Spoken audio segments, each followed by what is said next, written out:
हमर जोरे चले पीले तो पानी काहे मना करो ही दिल जानी हेगे पतरा के हमर जोरे चले पीले तो पानी काहे मना करो ही दिल जानी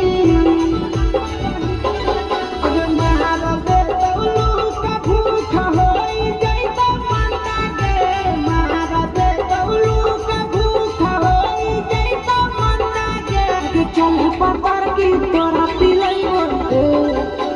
ठंडा गे चल पतर की तोरा पिलइबो कोला ठंडा गे